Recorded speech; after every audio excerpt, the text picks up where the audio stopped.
کبھی کبھار ایسا بھی ہوتا ہے کہ جب ہم جائے نماز پر اللہ سے مانگنے کے لیے بیٹھتے ہیں تو نہ آنکھوں سے آنسو نکل پاتے ہیں اور نہ ہی زبان سے کوئی بھی دعا لفظوں کی شکل میں کہی جاتی ہے۔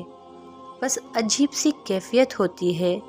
دل تو تب چیخ چیخ کر کہہ رہا ہوتا ہے کہ یا اللہ اب آپ کے کن کی ضرورت ہے، لیکن لب اس درد کو بیان کرنے سے قاصر ہوتے ہیں۔ اور پتہ ہے اس لمحے تمہاری اللہ سے نہیں، تمہارے دل کی اللہ سے گفتگو ہوتی ہے۔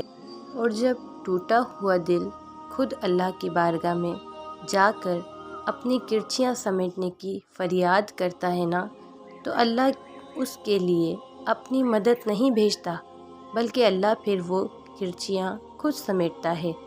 اللہ تب وسیلے نہیں بناتا اس کے لیے، بلکہ اللہ خود اس کا وسیلہ بن جاتا ہے۔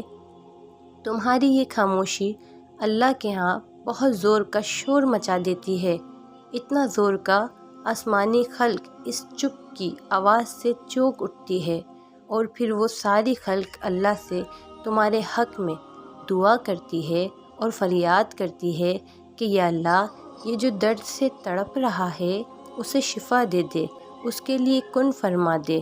جب آسمان تمہاری آواز سے لرز اٹھتا ہے تو سوچو اس رب کی کیفیت جس نے فرمایا ہے کہ میں شیرک سے بھی زیادہ تمہارے قریب ہوں۔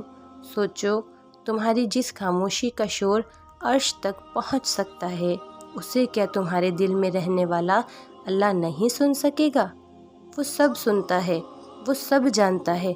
تب بھی جب تم کہنے نہیں دیتے اپنے آپ کو، اور تب بھی جب تم کہنا نہیں چاہتے، وہ دھڑکن ہے اور وہ دھڑکنوں کی ہی سنتا ہے۔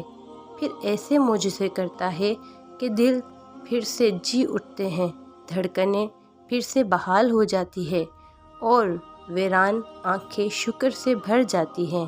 پھر کرچیاں بھی سمٹ جاتی ہیں اور شفا بھی مل جاتی ہے۔